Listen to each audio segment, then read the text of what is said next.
Pues muy bien.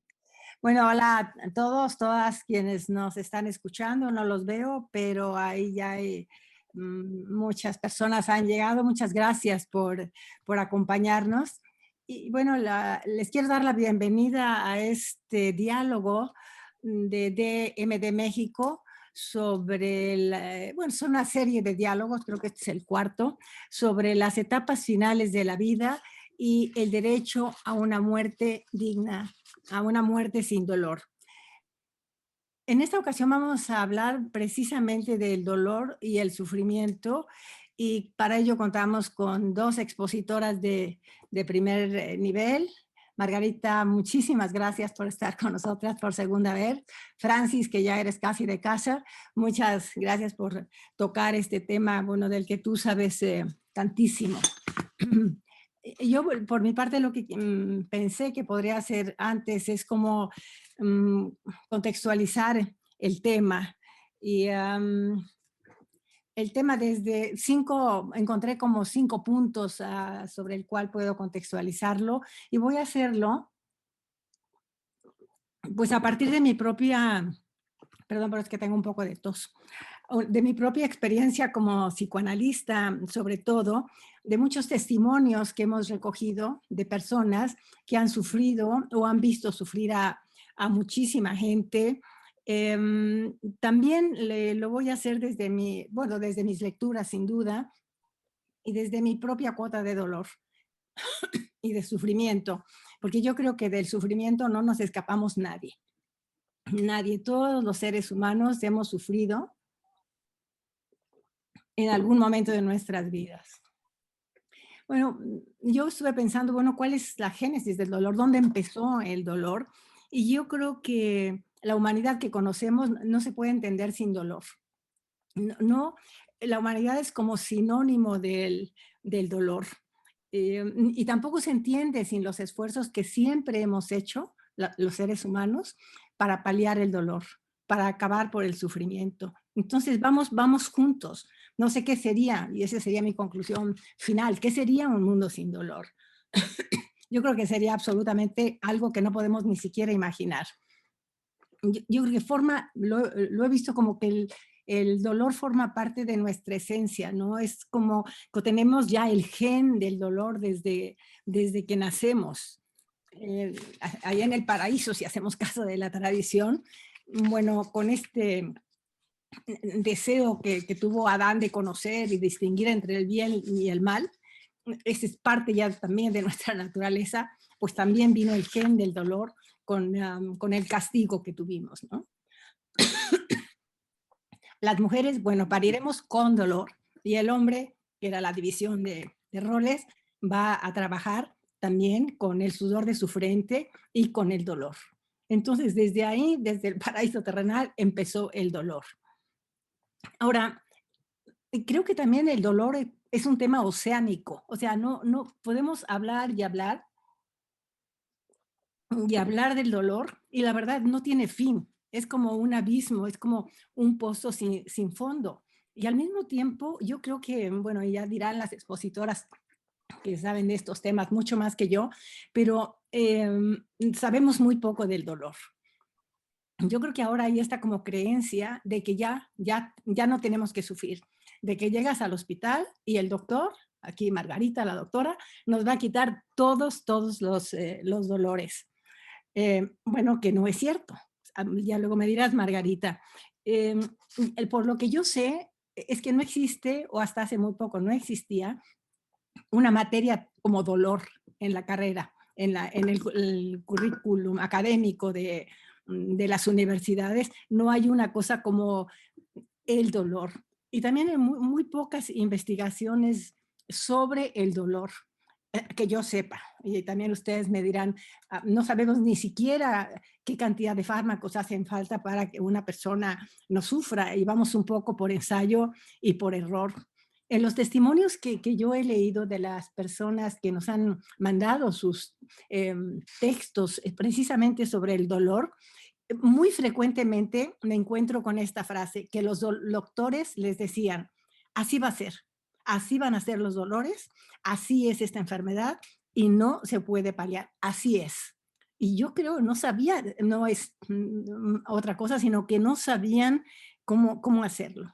O sea, no, todavía no se sabe todo, ni siquiera se sabe a veces qué es, de dónde viene el dolor o por qué viene. Porque también existe, según yo veo, muchos ejemplos en la historia de personas que no han tenido dolor. O sea, también hay personas que se pueden romper una pierna, les pueden cortar una pierna y no les duele nada. Entonces también, bueno, es cierto que son afectaciones de nervios, a veces se afectan los nervios y no hay dolor. Entonces, pues sí, tampoco se sabe exactamente qué es el dolor. Y muchas veces se toma el dolor como algo que se puede resolver, como un acertijo, ¿no? Esto lo planteo, 2 y 2 son 4 y 4 y ya está, ¿no? Y yo creo, por lo que he visto, que el dolor es más bien un misterio. Es un misterio, que no sabemos exactamente lo que es.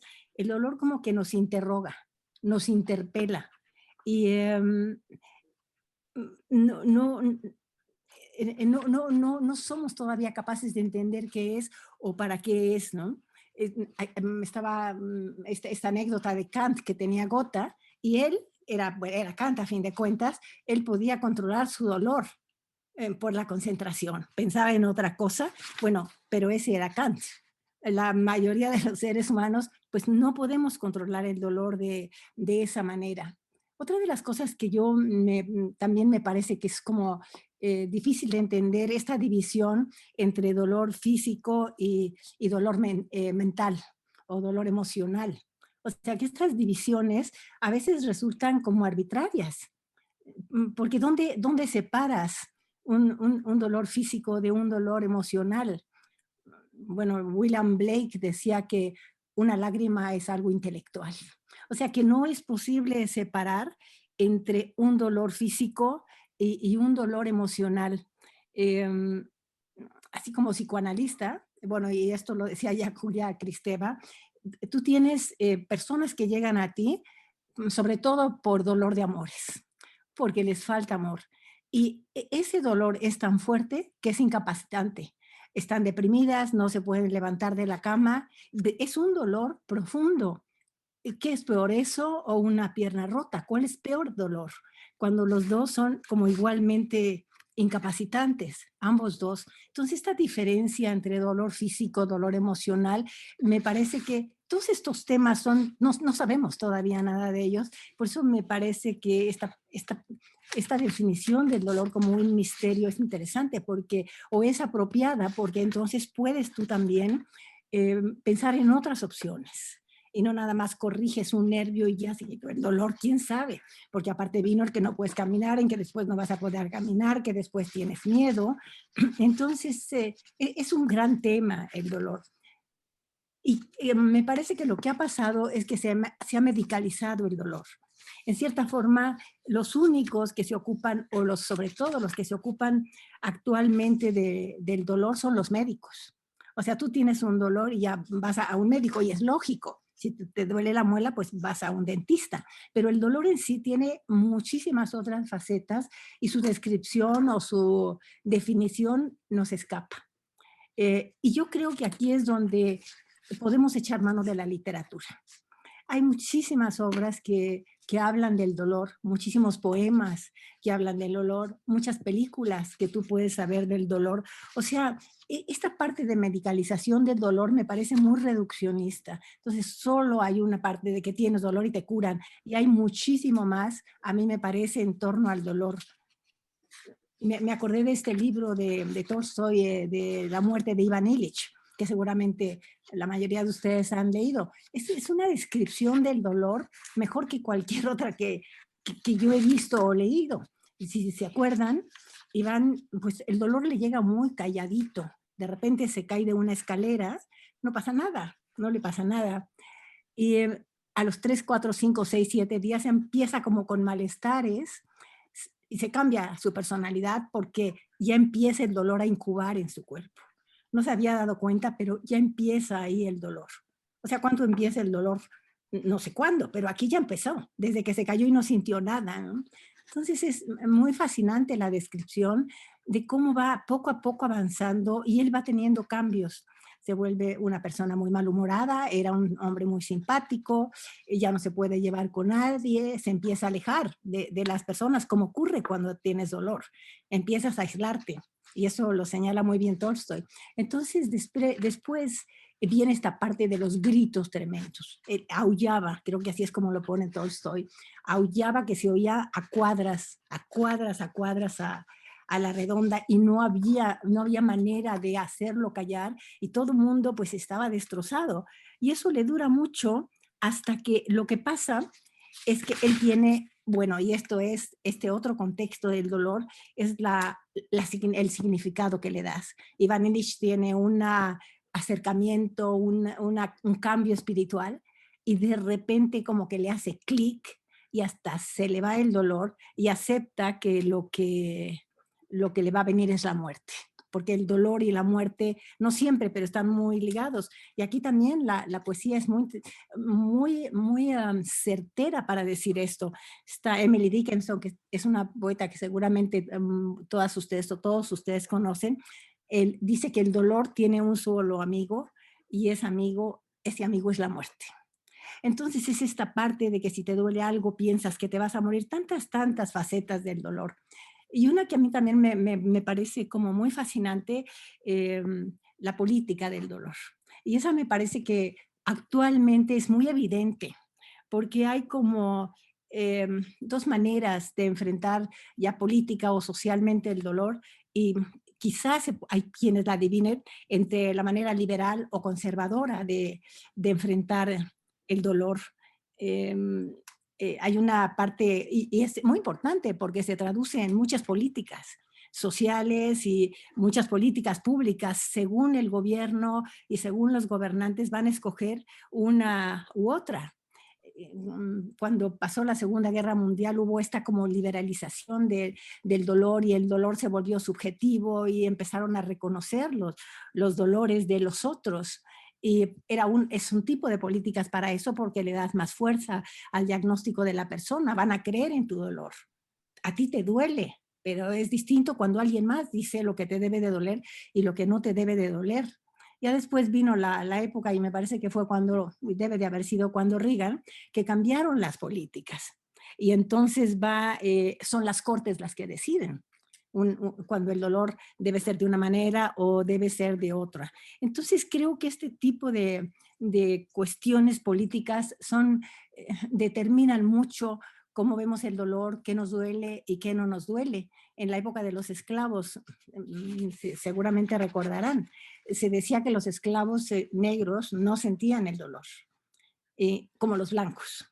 Entonces había como mucha libertad para operar a las mujeres blancas, no a las negras, porque ellas no sentían. Entonces se hicieron muchas investigaciones, muchos experimentos tremendos con esta cosa de que no sienten. Yo pienso que ahora pasa lo mismo con los animales y más tarde vamos a darnos cuenta de que también por ahí hay un tema con el dolor. Y eso aparentemente, bueno, también seguramente conocen el experimento de Tuskegee, cuando la población también negra hicieron muchos experimentos porque tenían sífilis y cuando hubo la cura no se las dieron porque querían seguir con el experimento. Y siento que ya cuando viene Obama, él pide perdón. Les pide perdón a la población negra porque cometieron esas atrocidades en contra de ellos. Entonces yo lo considero como, es un cambio, ¿no? Es un cambio muy significativo, un avance, pero no del todo, porque si ustedes lo ven, actualmente también pasan cosas semejantes. Alguien dijo el otro día, y me parece muy significativo, hay una diferencia entre gentes ricas y gentes pobres, gentes con dinero y gentes no. La gente rica tiene un dolor y mañana va y lo cura, o mañana va y compra un analgésico cuando menos.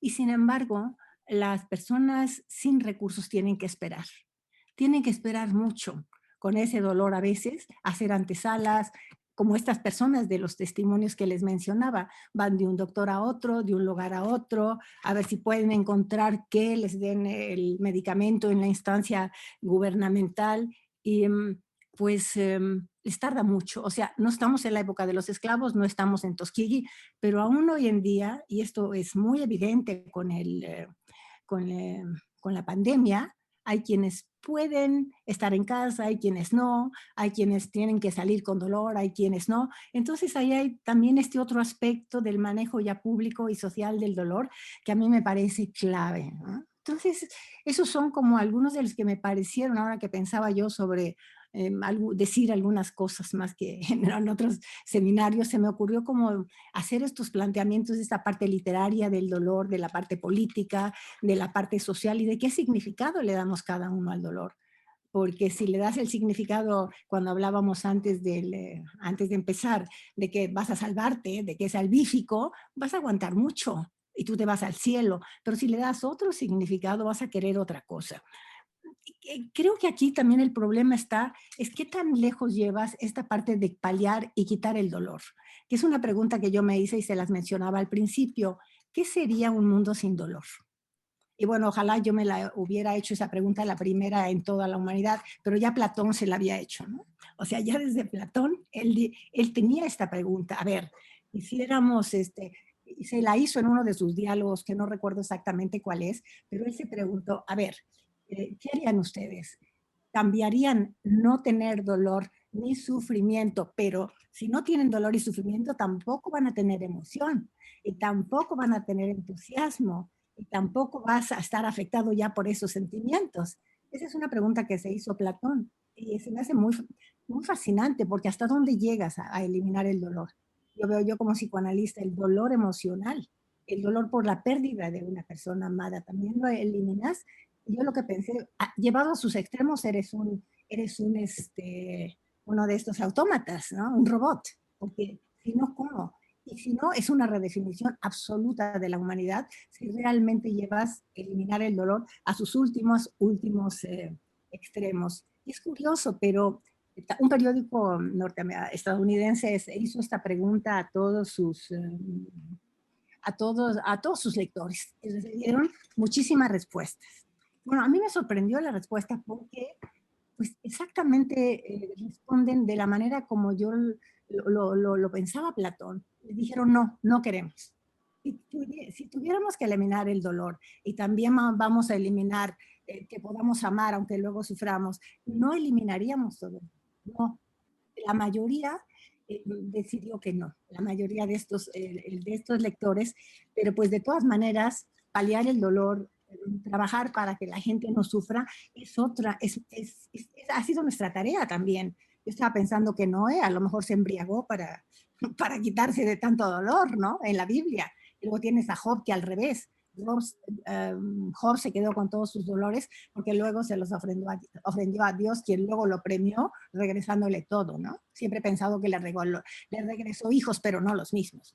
Entonces, el dolor tiene tantas facetas, yo recomendaría que nos metiéramos más en el dolor, que aprendiéramos más del dolor y tratáramos como de penetrar más en su significado y de nuestros propios dolores.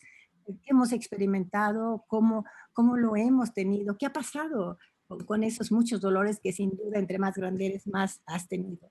Pues es obvio, yo no sé ninguna respuesta a estas preguntas. Aquí vamos a incursionar en algunas con nuestras expositoras, pero lo que sí puedo decirles que el DM de México, pues sí estamos, la verdad, trabajando para que más gente pueda tener una vida, ya al final de la vida, pueda ser una vida mucho menos dolorosa, una vida que sea más humana, más digna de lo que ahorita es, porque creo que sí hay muchísimos dolores innecesarios que se pueden paliar, o sea que estaremos y seguiremos trabajando en ese sentido en DMD mientras yo esté ahí.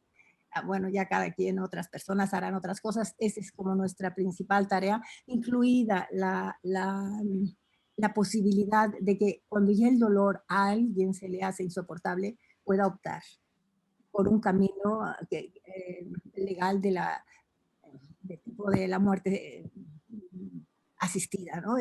Vamos a llegar hasta allá, pero lo primero es tratar de quitar el dolor mientras estamos aquí. Bueno, pues esa sería como lo que se me ocurrió como contextualización global o general de lo que para mí es el dolor. Y ahora pues me encantará escuchar a Margarita y Francis, estoy segura que todos es lo que están esperando. O sea que adelante, adelante las dos. Muchas gracias. Gracias, Amparo. Mi nombre es Cristina Villarreal, yo soy de Colombia y he trabajado y me he vinculado mucho al tema de EMD desde Colombia también. Muy buenas tardes para todos desde Colombia y buenos días desde México.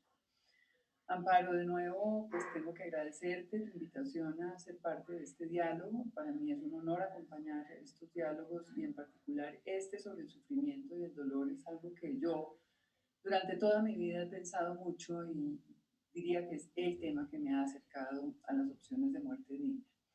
Tus reflexiones sin duda muy interesantes y seguramente van a dar para muchos comentarios y preguntas. Para todas nuestras participantes, bienvenidas, bienvenidos a este diálogo que se llama El desafío del sufrimiento, para que, como ya lo dijo Amparo, contamos con dos panelistas maravillosas que presentaré un poco más adelante. Pero antes de presentarlas, quisiera, especialmente para quienes son nuevos en estos diálogos, contarles un poco cómo es la dinámica de este diálogo. Contamos con 2 horas máximo para toda la actividad. Cada una de nuestras dos panelistas contará con alrededor de 15 a 20 minutos para exponer su perspectiva. Y después tendremos una breve conversación entre Amparo, Frances y Margarita para después darle la palabra y digamos, retomar las preguntas de todos nuestros participantes. Les agradezco entonces para ayudarme a mí a organizar las preguntas, que estas preguntas sean hechas en el icono de preguntas y respuestas en la parte baja de su pantalla. Yo haré un esfuerzo importante por tratar de abordar la mayoría de las preguntas, pero también sé por los otros diálogos que tuvimos en el 2020 que la participación es bien activa y generalmente se nos pueden quedar preguntas por fuera.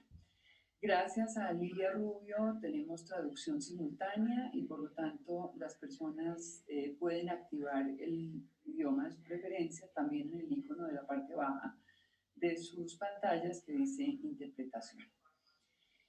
Entonces vamos a comenzar después de esta introducción de Amparo con Frances Kissling. Ella es nuestra primera panelista hoy. Frances ha sido una verdadera protagonista en temas relacionados con el feminismo, la reproducción, la ética y la religión, desde que fue presidente por 25 años de una organización basada en los Estados Unidos que se llama Catholics for Choice, y también ha sido fundadora y miembro de la Junta Directiva de Católicas por el Derecho a Decidir en México. Ha sido profesora en Harvard Radcliffe y profesora visitante e instructora en ética de la salud reproductiva en la Universidad de Pensilvania y en el Instituto para la Investigación en Filosofía de la UNAM en México. Sin duda es una líder feminista internacional, ha trabajado en África, en América Latina, cientos de entrevistas para las más importantes cadenas de televisión en los Estados Unidos, ha publicado más de 250 artículos en revistas y periódicos, tiene capítulos en 6 libros y finalmente es coautora del libro La investigación de la muerte ilegal. Podríamos hablar mucho más de Frances, pero vamos a oírla a ella. Ella discutirá hoy la herencia cultural del pensamiento católico sobre el sufrimiento. Quiero aclarar que esto no significa que DM de México o nosotras cuatro pensemos que no hay otros abordajes desde otras formas de fe o de espiritualidad, pero dado que nuestros países son mayoritariamente católicos, hoy será esta la perspectiva que presentamos. Adelante, Frances, tienes la palabra. Thank you so much. Muchas gracias, Cristina, muchas gracias. Voy a compartir mi pantalla con ustedes. Espero poder compartirla con mis diapositivas. Muy bien, sí. Aquí ustedes pueden ver mi pantalla. No.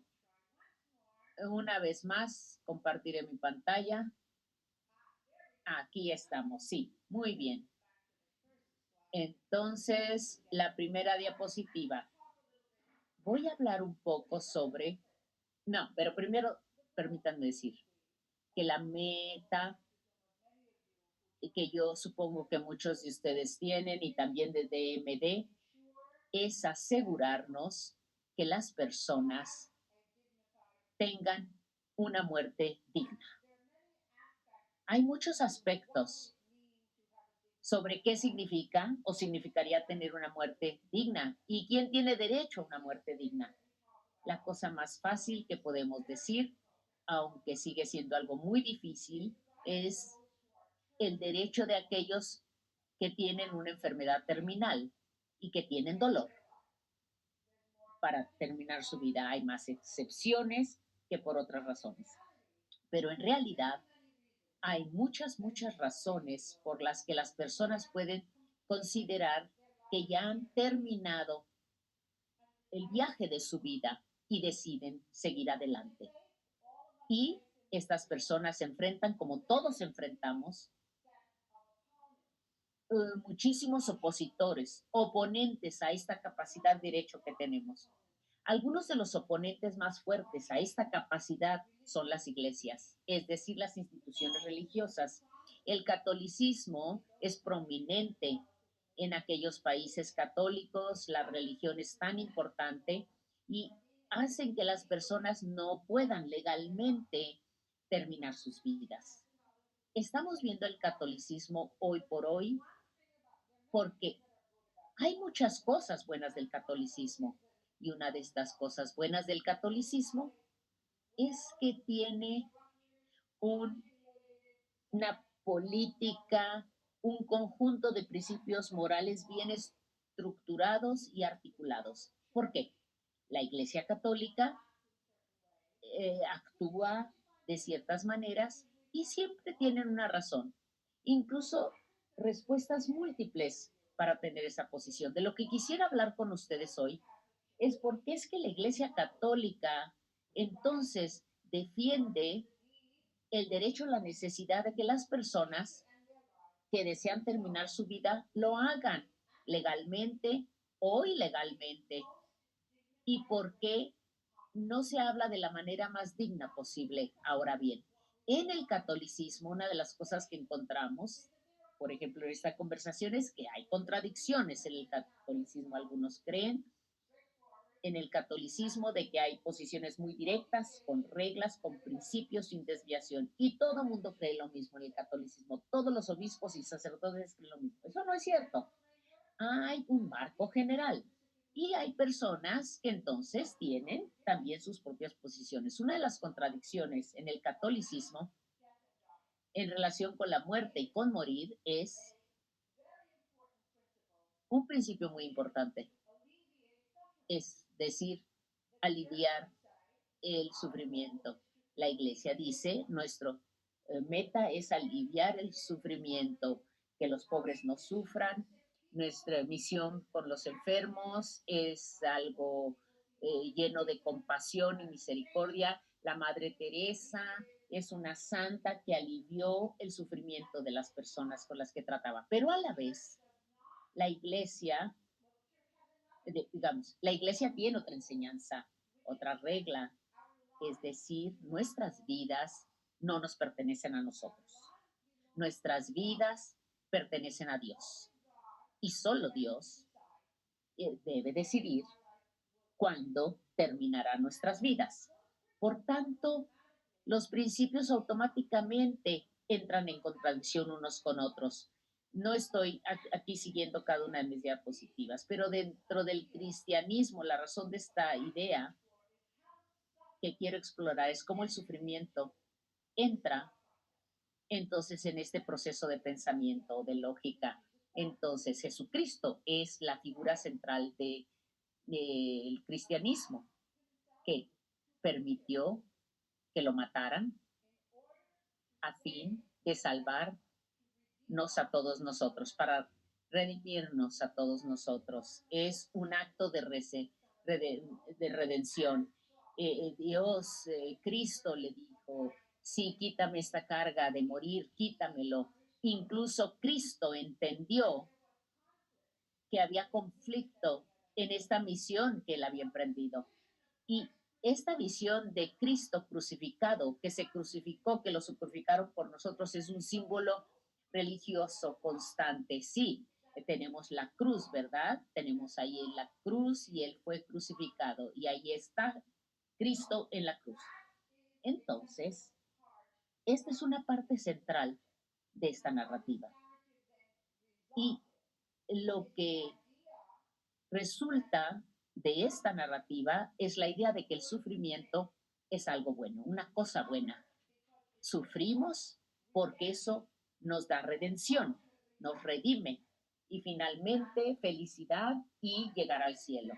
Uno de los grandes ejemplos del sufrimiento, y lo conocemos muy bien en tiempos modernos, es Juan Pablo II, por ejemplo, el Papa. Sin embargo, probablemente lo primero que pensamos cuando pensamos de Juan Pablo II, cuando escuchamos su nombre, es cómo sufrió el Papa de sus enfermedades el último año de su vida. Él se convirtió en un ejemplo de la aceptación del sufrimiento, Juan Pablo II. Y este tipo de pensamiento es parte íntegra de lo que estamos analizando en esta situación. De la misma manera que Juan Pablo II emuló a Cristo, la Iglesia también nos dice a nosotros o a la gente en general, nuestro trabajo es parecernos a Cristo, asemejar a Cristo. Cristo aceptó el sufrimiento. Y bueno, entonces nosotros sabemos, entonces se mencionan cosas que él dijo, este sufrimiento, cómo sería la vida sin el sufrimiento, y sabemos que las cosas que nosotros compartimos, las cosas que escuchamos y nosotros las adoptamos, y Dios no nos puede mandar más sufrimiento del que podemos tolerar. Este es un dicho, Dios nos permite y nos envía el sufrimiento, eso es lo que creemos. Y luego incluso escuchamos, el sufrimiento es esencial para la creatividad. La persona que no ha sufrido no puede realmente ser un buen artista. Muchos creen en esto, ¿verdad? Los líderes religiosos de tiempos inmemoriales nos han recordado de Cristo sobre la cruz, Cristo crucificado. San Pablo el apóstol dijo, nosotros compartimos en la cruz de Jesucristo. Pero creo que debemos cuestionar algunos de estos énfasis que se colocan sobre el sufrimiento. ¿El sufrimiento es bueno? Si no pudiésemos sufrir, ¿no sería mejor? Reducimos al ser humano, particularmente al que sufre, solamente a una cosa, el valor de su sufrimiento, y el resto de sus vidas desaparece. Paso a la siguiente diapositiva. Ya hemos dicho esto cuando hablamos del hecho de que la Iglesia presenta el sufrimiento como algo salvífico, que contribuye a nuestra propia salvación y la salvación del mundo entero. Y ya hablé sobre algunas de estas cosas. El sufrimiento entonces hace que salgan ciertos valores de nuestras personas, valores que llevan entonces a la aceptación, a rendirnos, a tener esperanza. Entonces nos rendimos ante el sufrimiento.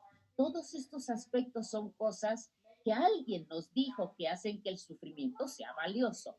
Por supuesto, una de las razones por las que hacemos esto es porque el sufrimiento, entonces, ¿qué es entonces?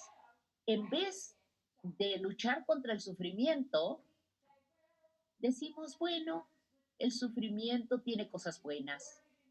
Seré recompensado en el cielo por haber sufrido aquí en la tierra. Y también hay una dimensión política. Las personas que más sufren son los pobres. Tampoco estamos preparados, ni la iglesia está preparada para atender las necesidades de los pobres. Entonces, esto es algo. Estoy tratando de conservar el tiempo que se me adjudicó para mi presentación. Hay otro aspecto de la iglesia que tenemos que analizar. El aprecio y honrar el sufrimiento como algo bueno. Y por otro extremo, la falta de respeto y el temor del placer. Tenemos en el otro lado el temor al placer. Bueno, si no estás sufriendo es que estás teniendo placer y no estamos tan seguros de que el placer sea bueno, ¿eh? Y eso está enraizado en el cristianismo. ¿Y cómo está enraizado en el cristianismo? Esto data de los cristianos iniciales que creían en aquellos siglos que Cristo venía rápido, iba a llegar Cristo, la segunda venida de Cristo. Y él iba a venir y se los llevaría a todos al cielo, allí durante sus vidas, todos al cielo. Entonces esos cristianos entendían el propósito de pasar su tiempo pensando sobre Dios y esperando a que regresara Dios, a que viniera Dios. Y bueno, somos seres humanos, ellos eran seres humanos, tenían deseos, tenían también ambiciones, la sexualidad, por ejemplo, era uno de los deseos más fuertes de los cristianos, del ser humano, de las personas en general.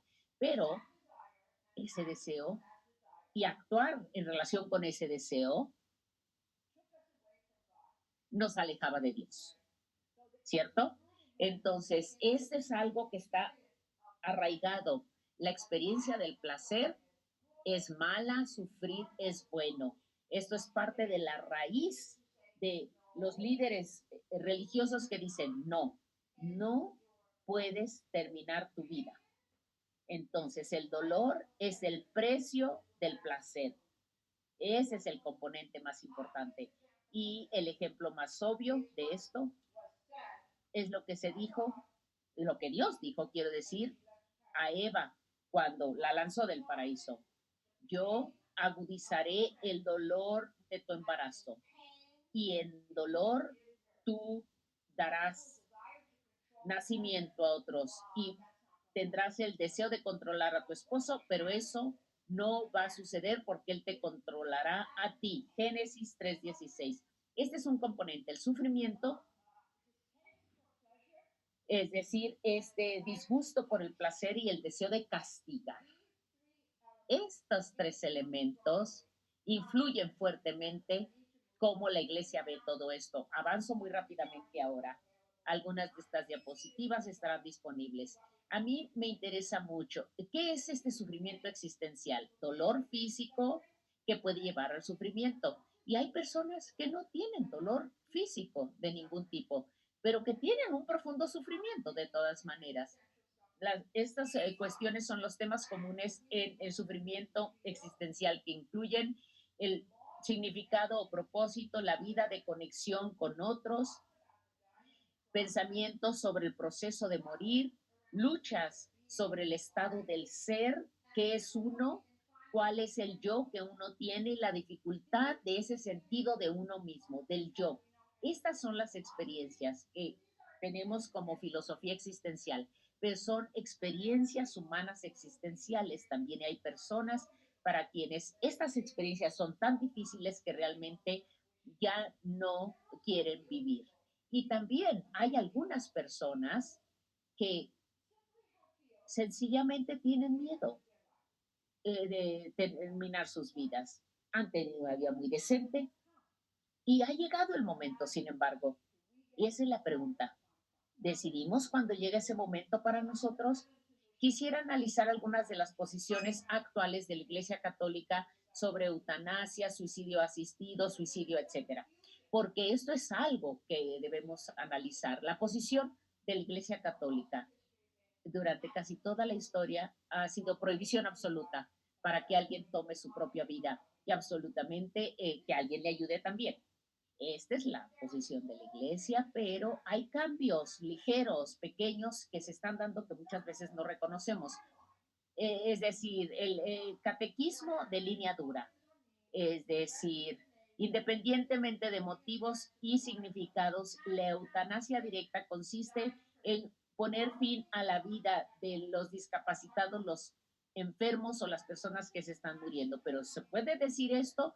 Luego hablamos de la compasión también en el catecismo, la compasión. Entonces, en un hospital, alguien podía descontinuar algún procedimiento médico. Hace años eso era imposible, pero ahora sí, el catecismo dice sí, descontinuar procedimientos médicos que son engorrosos, peligrosos, extraordinarios, bla, bla, bla, o desproporcionados. Eso se permite. No debemos tratar de manera súper celosa a aquellos que se encuentran en el camino hacia la muerte. Es decir, súper celosa, con súper determinación. Esto tiene muchas formas de entenderse. Aquí tenemos, aquí este cementerio católico es muy importante. Cuando yo era muy joven, si alguien se suicidaba, no podías tener un funeral allí en el panteón. No se permitía, se permitía que te enterraran en este cementerio católico con tu familia. Te enterraban afuera del cementerio. Ahora la iglesia ha cambiado en todo esto. Si te suicidas, por ejemplo, sí puedes tener un entierro católico. Te pueden enterrar con tu familia en un panteón como este, en un cementerio. Esto ha cambiado. Parcialmente, esto se debe a que la teología ha avanzado a tal grado en que ahora entendemos, a ver, perdí aquí mi diapositiva, regreso a mis diapositivas. Bueno, ya no los necesito. La iglesia ahora entiende que no puede juzgar el estado de tu conciencia. No sabe por qué te suicidaste, no sabe si estabas muy saludable cuando te suicidaste o por qué te suicidaste. Esas decisiones se las deja la iglesia a Dios. Entonces estamos preparados para tratar a la persona como un ser humano pleno. El punto final que quisiera manifestar tiene que ver con,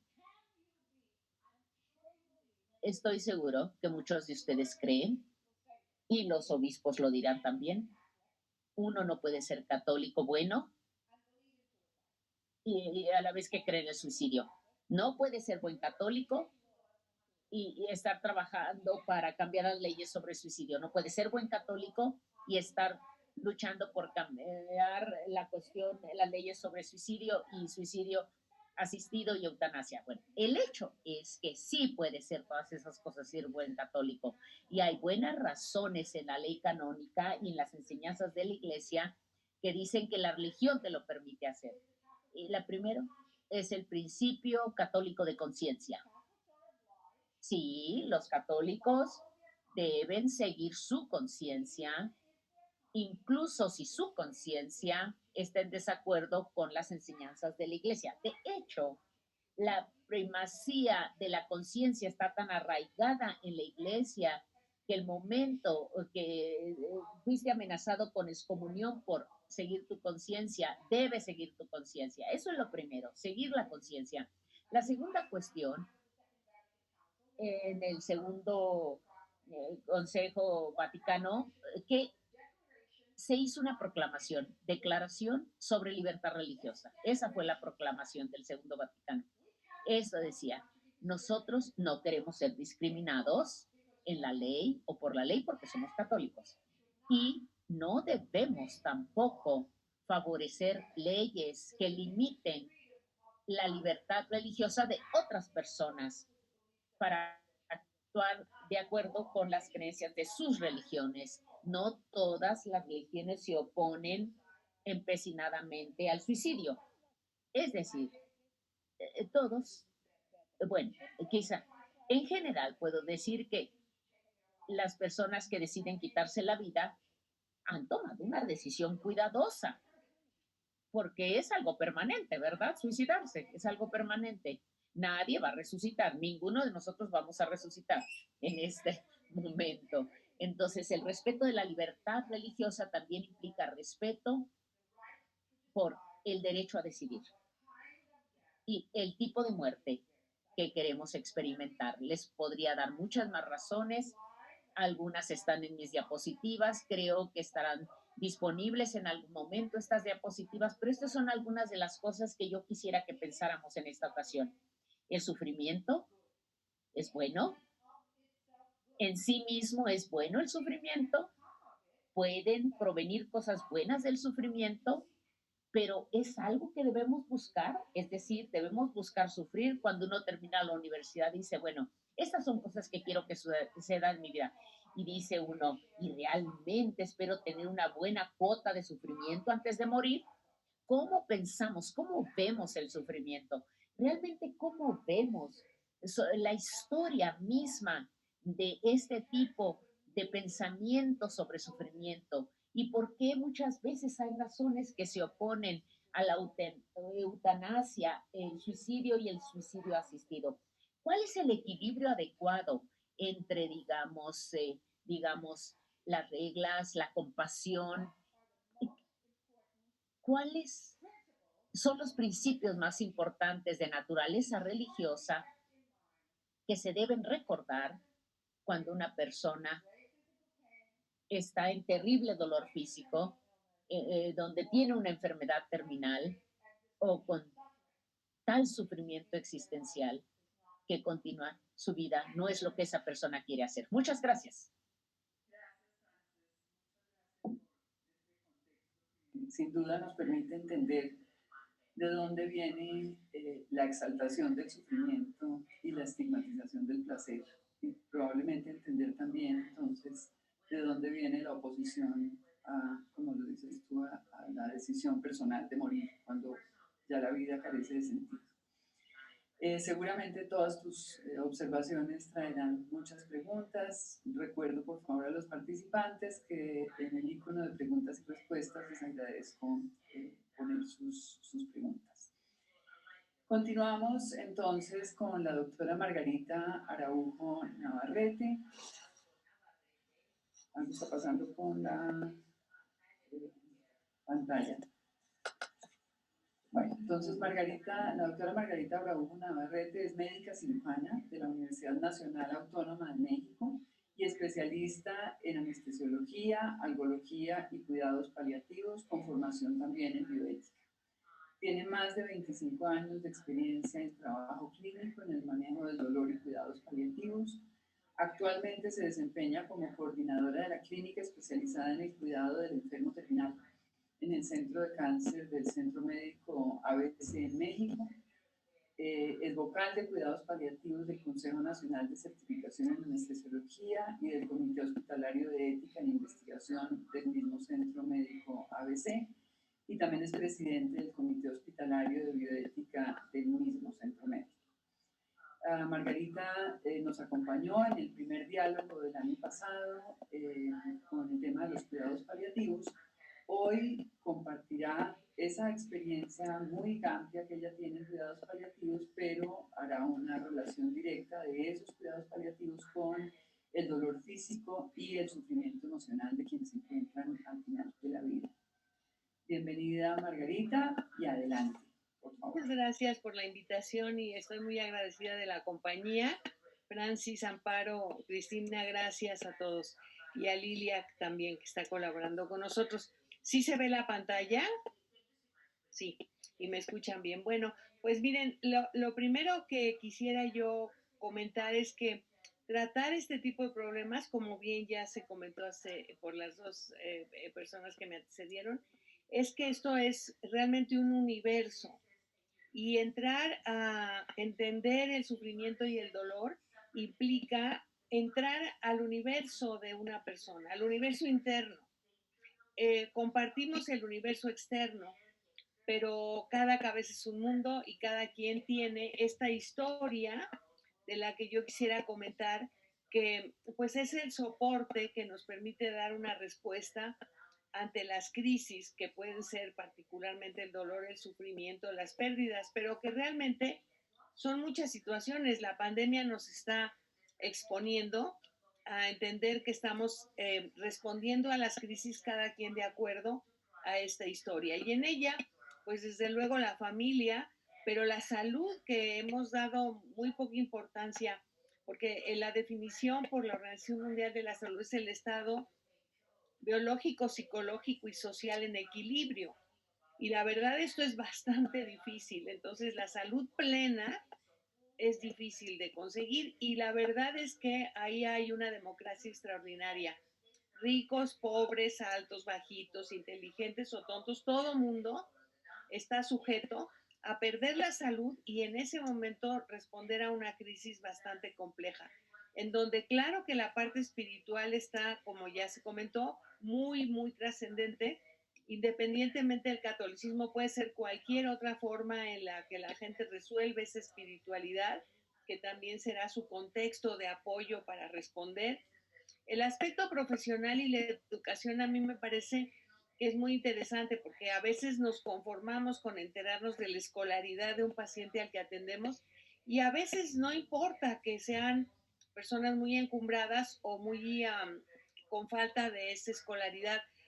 Realmente el ser profesional, el hacer algo, aunque sea, no sé, situaciones de personas que están haciendo cosas muy sencillas, bolear zapatos o preparar comida o ser un empresario muy trascendente, pues depende de su gusto, donde está ese profesionalismo y esa educación que pudo haber adquirido para resolver. Entonces, esa satisfacción que pueda tener en su contexto y en su forma de servir hace la diferencia de una gente que no entiende lo que está pasando y no quiere entenderlo, porque entonces esas experiencias pueden ser positivas o negativas, particularmente la pérdida de la salud.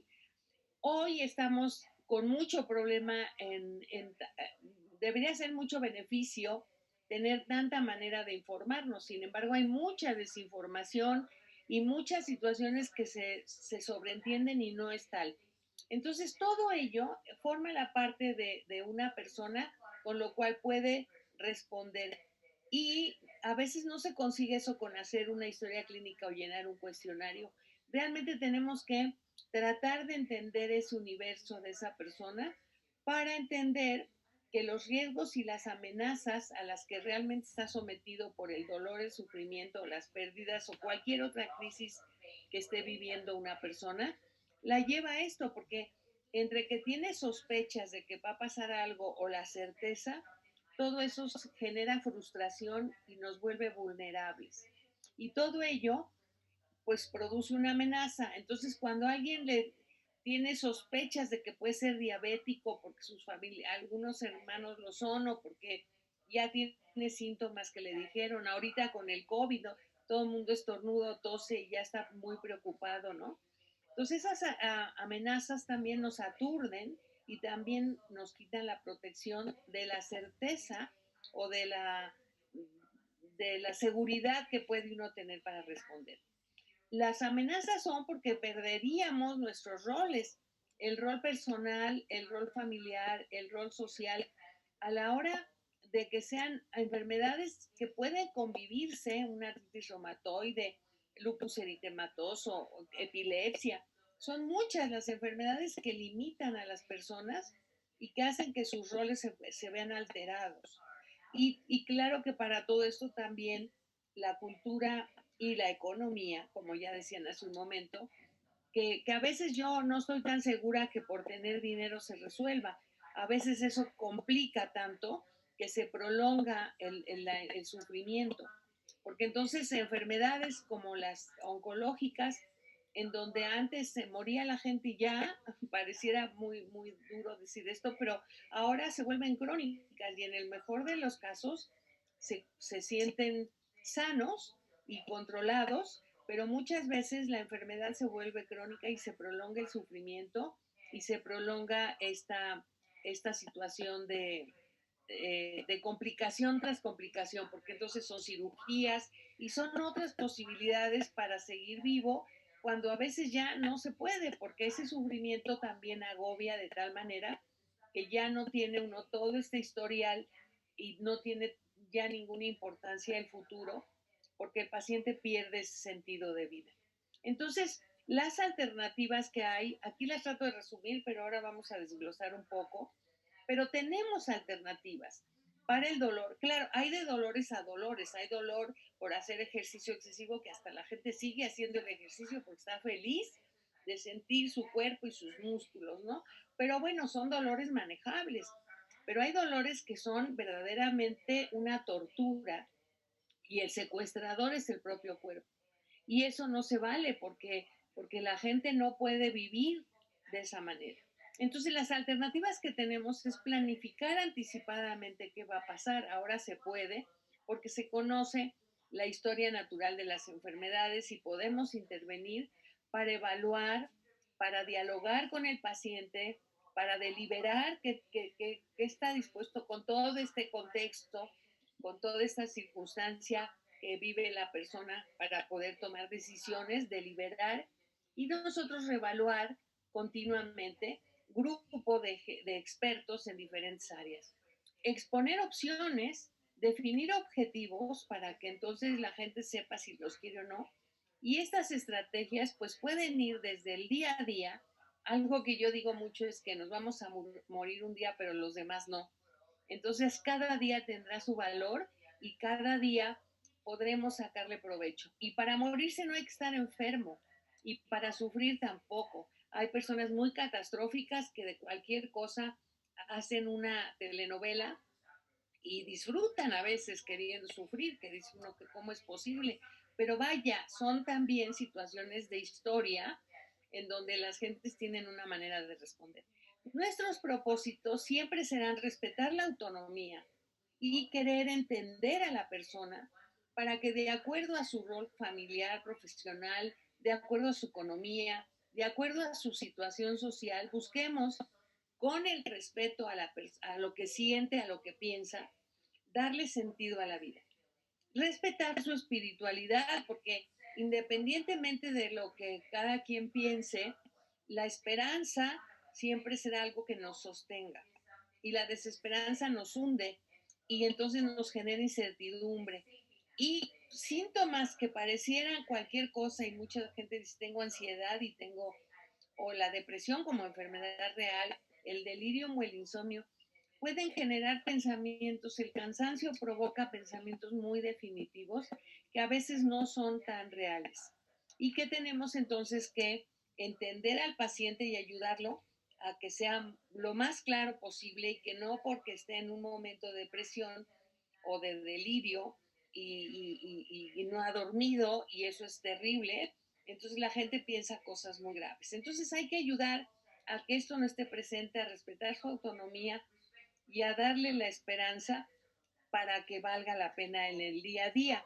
Son muchos los síntomas, estos solo son algunos listas de muchas cosas que generan malestar y que cada uno de estos tiene un protocolo de tratamiento y se puede controlar. El dolor en particular, que como Amparo decía, de repente tendrá un valor, pareciera que sí, porque la gente aprende a entender el valor que tiene la salud. De verdad no hemos sido capaces de entender lo valioso que es. Con la salud tenemos todo y sin ella nada. Y nadie estaba preparado en el mundo para entender lo que nos está pasando ahorita. Entonces, las preocupaciones de los pacientes, hay veces que están en situaciones que nunca van a suceder, pero como leyeron, y ahorita es el mejor ejemplo, todo el mundo tenemos pánico, queremos vacunarnos, pero son situaciones que no necesariamente van a suceder si nos protegemos con otros medios por lo pronto. Pero entonces eso forma parte de casi la mitad de la preocupación. Hay otras en donde están, es que yo tuve, es que yo fui, es que yo, situaciones que ya no se pueden modificar porque son historia. Y entonces esas son fíjense, fueron parte del 70% de las preocupaciones que solamente con dejar hablar a los pacientes y tratar de situarlos pueden resolverse. En relación a la salud en particular, hay pensamientos inútiles en donde estamos pensando nosotros, si me diera COVID y entonces yo voy a dejar de respirar, entonces compraré un ventilador y lo tendré en mi casa. No, ahí entonces es la cuestión política y social en donde debe de buscarse, y los estudios de epidemiología, etcétera, en donde deben buscar soluciones, porque no está en nosotros. Esos pensamientos son inútiles porque solamente estamos bloqueándonos a nosotros mismos pensando en resolver cosas que no podemos o situaciones pequeñitas que de repente empiezan a sentir un poquito de febrícula y de temperatura aumentada, entonces ya están pensando catastróficamente en que eso va a llevarnos a la muerte o al malestar o al sufrimiento. Los verdaderos riesgos a los que estamos sometidos es solo el 8% de todas las angustias que tiene la gente. O sea, hay sufrimiento sentido, percibido por la gente y otros reales. Y esos reales se pueden solucionar la mayoría de las veces. Y cuando no se pueden solucionar, pues también, como ya decían, la muerte puede ser una de las mejores amigas, porque yo un poquito en forma muy personal digo que la muerte nos quiere muchísimo, porque nos da una vida y nos cuida. Y cuando nos enfermamos, ya pensamos que esto es el final y nos dice, todavía no. Y cuando finalmente dice se acabó, pues nos libra de todos los problemas y hasta bueno se vuelve uno, porque todo el mundo empieza a hablar muy bien de los que murieron, creo. Miren, el doctor Bruera es uno de los pilares en los cuidados paliativos y él habla de los síntomas urgentes y otros importantes. Y a veces como que son muy, muy diferentes. Desde luego, la urgencia para quitar una disnea, un sangrado, el delirium, sobre todo cuando los pacientes llegan a la depresión y piensan en el suicidio. Y es muy, muy complicado el sufrimiento en ese caso, pero en general todos los síntomas que ya les mostraba, todos tienen una manera de resolverse y son urgentes. Hay otros que no son tan urgentes, pero son muy desagradables, Tito, la fatiga, en fin, uno cree que comer mucho es malo, pero no comer también es muy grave. Y luego hay otros en donde la función social, el dejar de trabajar, el generar cambios en la economía y la situación espiritual de para dónde voy y en qué tengo que creer, son también importantes, pero van disminuyendo su urgencia, pero aumentando la importancia. Y la importancia, y esto es, lo interesante de eso es que no tenemos que perder de vista todo este conjunto de situaciones que debemos tratar en cada paciente. Entonces, la dignidad y el sentido de la vida, el bienestar que genera la felicidad, pues ese es el sentido de cada día y es a lo que tenemos que tratar de quitar todo lo otro para lograrlo. La dignidad y la autonomía son conceptos muy abstractos y muy complejos en donde hay estudios antropológicos, sociológicos, filosóficos, teológicos, incluso aquí agregarte la política. Entonces, todo esto hace que hablar de dignidad y hablar de autonomía sea tan importante en las situaciones de sufrimiento. Está estrechamente vinculado a esta identidad, lo que cada quien queremos ser como persona. La dignidad significa valioso y hace referencia a ese valor inherente del ser humano. No tiene un costo, jamás tendría.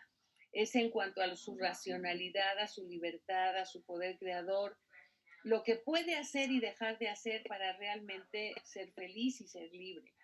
Entonces, estas son situaciones que cuando se pierden, pues ¿quién quiere vivir así? O sea, incluso en situaciones límite, cuando me dicen los familiares, es que no sé qué hacer, a ver, yo acabo de conocer al paciente, pero ustedes lo conocieron toda la vida, él querría verse así. Entonces es que la dignidad, nadie quiere verse hecho una piltrafa maloliente y con un tumor expuesto o infectado, cosas horribles que no tienen por qué vivir nadie. Entonces, la libertad se explica en buena medida por esa autonomía propia del ser humano y entonces esta condición de entera independencia para ser nosotros mismos es, para mi gusto, lo que más debemos cuidar en los pacientes y exponer, porque la verdad de la enfermedad la tenemos a veces en la mano con los estudios y a veces la decimos y la ven los pacientes, pero a la realidad. Entonces, como lo complica porque entonces entran en una fase de enojo, de tristeza, y para la aceptación real del asunto es la única manera de resolver realmente cuando sabemos la verdad. Entonces, estas experiencias del paciente tenemos que ayudarlos a que las comprendan y esto me gustó ponerlo así porque ¿quién tendría que resolver? Y puse este dibujo de Leonardo da Vinci donde siento que es todo lo que es un ser humano también, y como centrarlo para entenderlo, pues tenemos que entrar en un universo. Y yo creo que así como adherirnos a los planetas y tener un ritmo, y como de una manera muy festiva, quisiera pensar que cada planeta fuera cada uno de los quienes tenemos que resolver y que ayudar al paciente a encontrar su realidad. desde luego el servicio médico, de enfermería, de psicología, de trabajo social, las terapias diferentes de fisioterapia y psicoterapia, cuidadores, acompañantes, voluntarios, nunca sobra quien está bien entendiendo, pero de repente tenemos familias de 2 o de 12, en donde unos quieren una cosa y otros otra. Entonces, una quiere llevarlo al hospital y el otro no. En 12, bueno, puede haber cualquier cantidad. Entonces, nos toca a todo este grupo tratar de hacer que la familia, porque ¿qué queremos todos? Que el paciente esté bien. Todos queremos lo mismo, nada más que cada quien a su manera. Entonces, dirigir esta situación, unos más grandes, otros más chicos, pero rodear al paciente y poder dar ese soporte, pensando que el protagonista en estos casos es el paciente. Y si lo lográramos, ¿qué ganaríamos? Pues por lo pronto, el por qué hacer esto sería para mejorar la calidad de vida de los pacientes, respetando la autonomía. Cuando dejamos que los pacientes decidan, incluso vaya con mucha delicadeza y con mucha buena manera de dar información de lo malo, es que logramos que incluso los pacientes decidan cómo y dónde quieren morir. No es fácil, pero lo vamos logrando y yo creo que esa cultura también va a ir cambiando para pensarse y saber, ahorita es terrible, aislados los pacientes de COVID, los internos no los vuelven a ver, a lo mejor eso valdría la pena que tuviéramos una reflexión de qué queremos. Y entonces eso nos hace tener un control de nuestras decisiones. Y el duelo es menos intenso y menos, sí es doloroso, pero menos para las familias, ¿sí? Y disminuyen sus sentimientos de culpa y de que debieron haber hecho y no debieron. Y para nosotros, pues es sentirnos satisfechos para garantizar una mejor atención. Y cuando me dicen qué difícil es este trabajo, les digo que hay una cosa peor que hacer este trabajo y es no hacerlo. Porque, por ejemplo, esta fotografía de una radiografía donde está fracturado unas vértebras donde estaba el tumor a punto de seccionar la médula. Esta paciente se iba a morir porque tenía un cáncer que no se había detectado. El primer síntoma fue un dolor terrible en la espalda. Y entonces se instrumentó y se hizo un tratamiento quirúrgico, neuroquirúrgico, que de repente hay personas que dicen, no, bueno, pues porque tenía dinero o porque no debía haberse hecho. La verdad es que se hubiera seccionado y se hubiera quedado paralítica, parapléjica, o a lo mejor hasta cuadripléjica, era bastante alto la lesión, pero si iba a vivir 1 mes o 2 o 3, esta paciente vivió 4 meses más, en un estado de mucho sufrimiento, ya no de dolor, y el dolor se pudo controlar, pero el problema era que sufrió porque sabía que se iba a morir y ella todavía tenía algunos proyectos que fuimos manejando y que fuimos situando. Y aceptó y esta cirugía le permitió que ese tiempo lo pasara menos mal. Y desde luego habrá pacientes que tengan esto, no se pueden operar, no hay dinero para ello, no hay quien cuide estos 3, 4 meses porque esto es costoso. Bueno, igual se va a morir y el drama aquí es ayudar a que la gente entienda que no se murió porque no tenía dinero, se murió porque tenía una enfermedad muy grave y que de todas maneras el tiempo que se prolongara de cualquier forma iba a ser sufrimiento. Entonces es muy, muy duro, pero es cuestión de trabajar y de entender. La otra fotografía es de una paciente que sí se controló la enfermedad inicial, pero las complicaciones que se fueron presentando era una tras otra. Entonces la paciente ya estaba, es que ya no quiero una complicación más. Entonces ya soporté las que pude soportar, pero ni una más.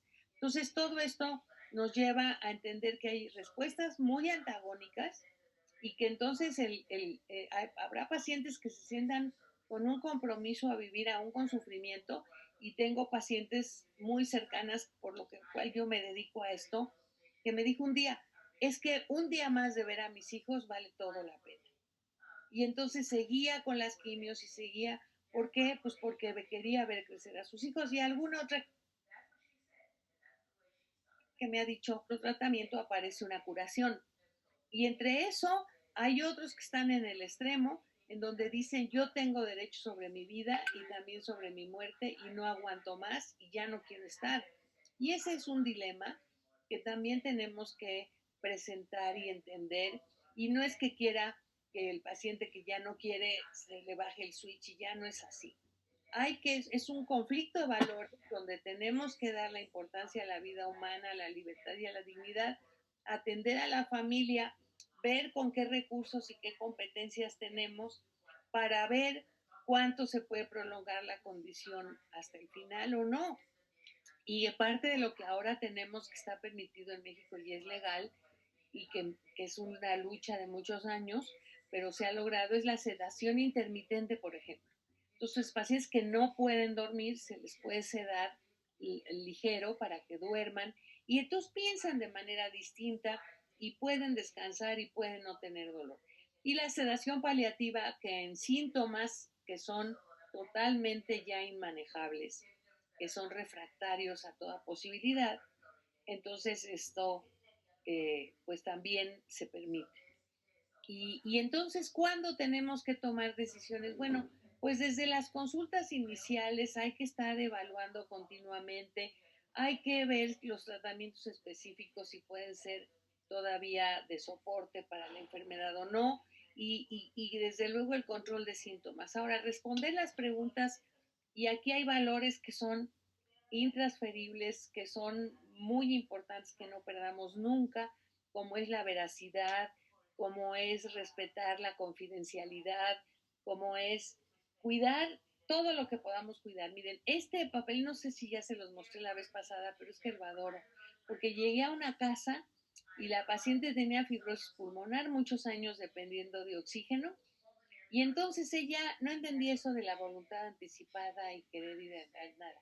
Ella hizo su hojita y la pegó en la pared con un diurex o con un pegoste que quién sabe de dónde sacó, y entonces puso que no quería hospitalización, que no quería glucosa en el suero, que no quería cortisona, no epinefrina, no inyecciones fuertes, nada de nebulizaciones, no resucitación, no esteroides, vuelve a poner al final. Entonces era verdaderamente, miren, me da calor, así me pongo emocionada de recordar este caso. La paciente duró bien poco después, estaba ya muy terminal y su hijo felizmente respetó la voluntad de ella y no tuvimos ningún problema porque no es una situación, sí que bueno que haya una voluntad anticipada porque esto nos da protección también de saber que hicimos lo correcto. No vaya a ser que de repente aparezca alguien más y diga que abusamos de la condición del paciente. Claro que no. Esto tiene que estar totalmente, y no es también por votación. Estas familias de muchos hijos no es que unos digan una cosa, hasta que no todos entienden qué es lo que quiere el paciente, se podrá resolver. Y esto de qué quiere el paciente, pues esta es salió en Facebook, me encantó, ¿dónde queremos morirnos? ¿En un hospital llenos de tubos o en nuestra casa acompañados? Pues por lo pronto ahora estoy segura que más de 200,000 familias que perdieron a un familiar en lo que va del año en México, seguramente tendrán un pensamiento diferente al que tenían antes de perder un familiar en estas condiciones, en donde el esfuerzo terapéutico, hay tratamientos etiológicos, hay tratamientos sintomáticos, hay de soporte vital, pero ¿hasta dónde vamos a seguir luchando que el paciente ya se va y nosotros no lo dejamos, ¿no? Incluso en la religión católica hay pacientes familia que me ha dicho, es que hasta que Dios quiera. Y yo les digo, Dios ya quiso y no lo dejamos, ¿no? Entonces, poner la voluntad anticipada no es solamente un documento, tiene que haber un solidario que haga válido ese documento. La decisión del paciente, y hay así, bueno, puede ser una hija dice, es que no sé, porque tiene derecho a no saber, porque está en ese conflicto de vida en donde tenemos que ayudar a darle información suficiente para que respete esa decisión del paciente. Y saber si se rechaza el tratamiento o no, tiene que estar una situación consensuada y son decisiones compartidas. Y para terminar, bueno, son muchas las formas, pero desde luego es la cercanía, la comunicación, el entender la compasión no es decir, ya voy a bajar el switch o no. La compasión es entender lo que están sintiendo, no solo el paciente, los familiares. No es que abrace uno a la gente ni le acaricie la mano, es que tenemos que tratar de entender lo que están sintiendo. Es lo más importante, estoy perdiendo una vida, pero si la viví feliz y me la puedo pasar bien, pues ya valió la pena. Pero gente que está sintiendo que la vida le quedó a deber y eso es muy grave y más dolor se genera, ¿no? Entonces, eh, en relación a la sedación paliativa, que tenemos la suerte de que sea legal y de vivirla en México cuando tenemos una justificación, a diferencia de la eutanasia, pues es que en esto hay una intención, hay un proceso y hay un resultado. Entonces, la intención siempre va a ser la de liberar y que no haya sufrimiento, pero ¿cómo? Quitando los problemas o quitando a la persona que los padece. El proceso siempre será administrar medicamentos, pero bueno, ya sabemos que desde siempre en la dosis está el veneno. Entonces, ¿cuánto se pone, no? Y el resultado, pues ya sabemos cuál es, y disminuir la conciencia, y puede ser temporal por periodos en donde el paciente pueda o podamos resolver esos síntomas refractarios o no. Y si ya no se puede, pues bueno, pacientes que la muerte es inminente, están en agonía, y cuál es la diferencia de unas horas más o unas horas menos, que por lo menos estén dormidos, porque el miedo de unos de esos medicamentos es que de repente pareciera que pasamos al otro lado. De hecho, los detractores piensan que esto es un eufemismo y que es lo mismo. No, depende de todas estas situaciones, creo. Y entonces hay definiciones, clasificaciones que ya tenemos que olvidarnos de ellas, de que sea activo y pasivo y voluntario y no voluntario. Pues una eutanasia no voluntaria es un asesinato, desde luego, ¿verdad?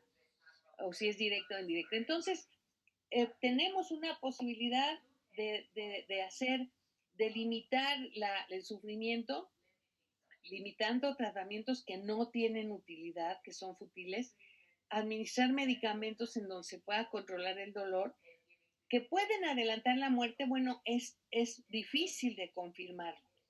Estos a veces es al revés, pacientes que se sedan, que están ahogándose, empiezan a respirar bien porque se quita la ansiedad.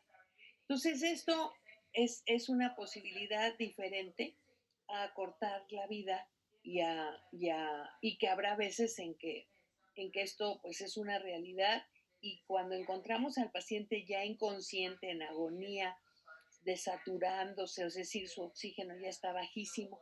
Entonces, esto pues, nos tiene que orientar, pero además el sufrimiento, la gente que no puede, no puede. Y esto es algo que tenemos que entender en los suicidas, que de repente es muy difícil sacarlos de esta situación en la que están, porque deben de morirse muchas veces. Nadie que se suicida lo hace intempestivamente. Habitualmente preparan toda una serie de cosas. Entonces, cada que están pensando en ello, deben morirse un poco, deben sufrir tremendamente. Entonces, pues estas son las situaciones que tenemos que tratar de, de comprender y tratar de resolver para poder tener una sociedad menos, menos doliente, y una cultura que vaya haciendo que la gente entienda que la compasión es una forma de amor, y yo creo que es maravilloso poder tratar de esta manera y evitar el sufrimiento, ¿no? Que es muy diferente al dolor agudo, um, Amparo, en donde el dolor se puede tratar y se quita la causa que lo provocó, y ya es cuando dicen, sí se puede quitar el dolor, claro, porque quitamos la causa que lo provocó, pero cuando esta causa existe y permanece y sigue agobiando y destruyendo todo lo que está, anegando todo, pues es algo muy terrible, ¿no? Y efectivamente los gritos deben oírse a cuadras, y esa distancia debemos tomar para tratar de inhibirlo, ¿no? Espero no haberme pasado de tiempo. Margarita, muchas gracias porque pues, tu experiencia nos ilustra, nos ayuda a entender qué pasa de verdad con personas de carne y hueso que experimentan estos dilemas al final de la vida. Entonces, muchas gracias por tu presentación.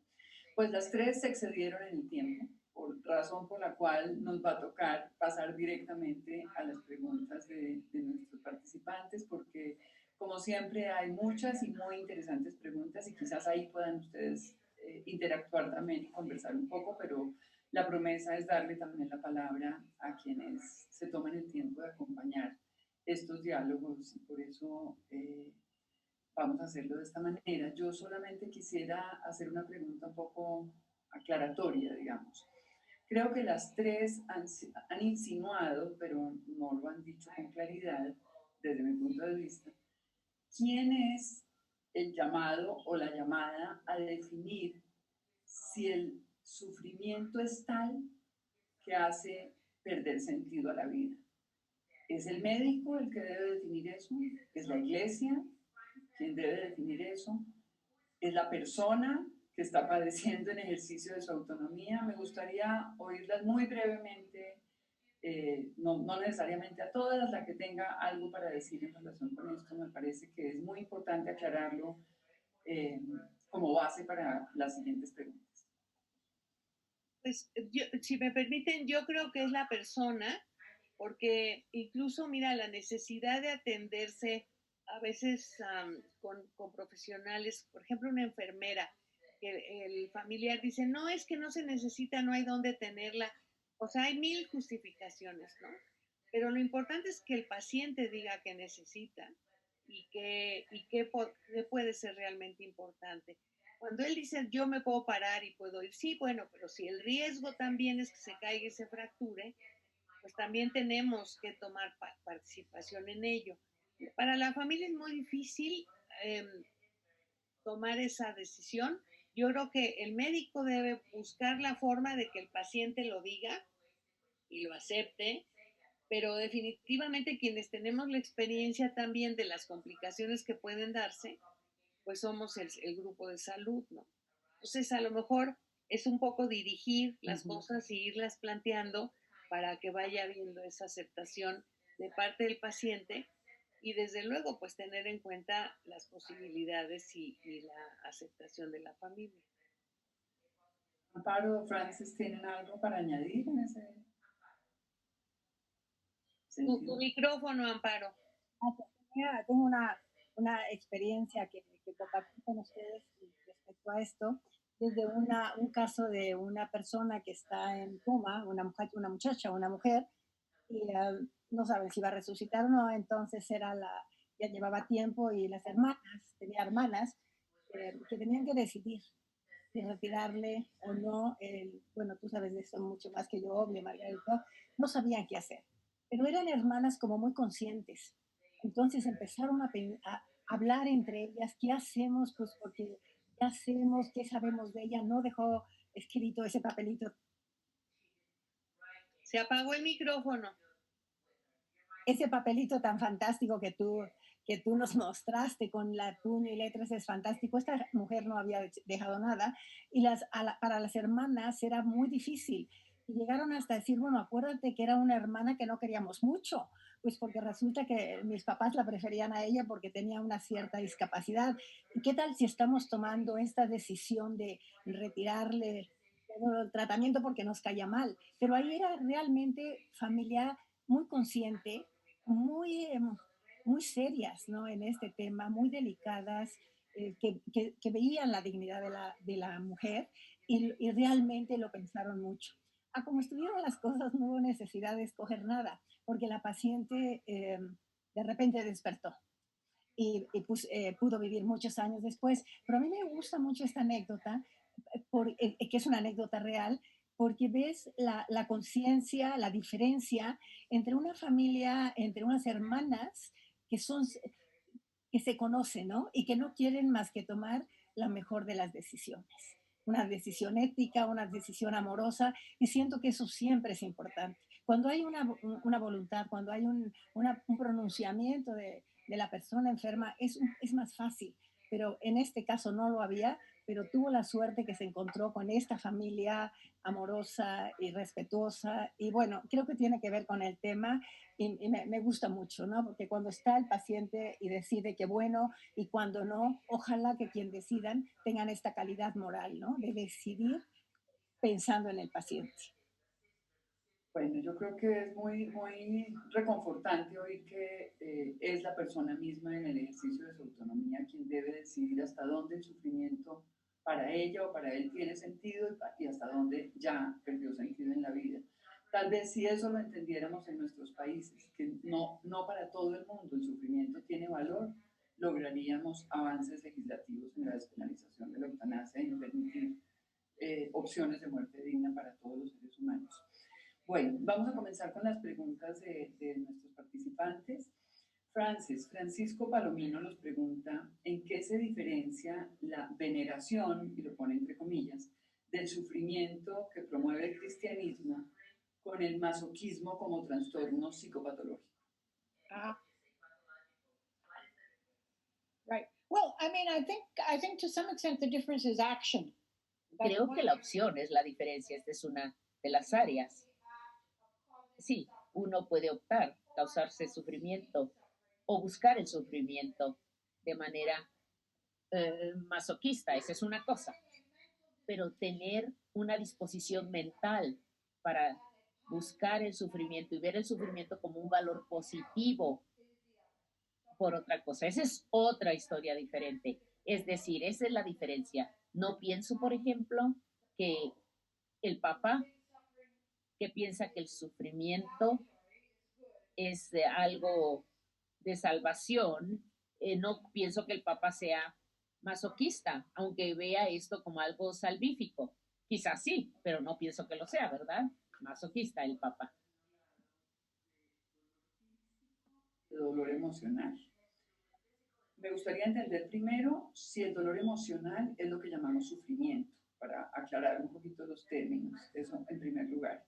Y en segundo lugar, entrar a la pregunta que nos hace Fátima, que nos dice si existe algún común denominador entre el dolor físico y el dolor emocional, para quien quiera responder.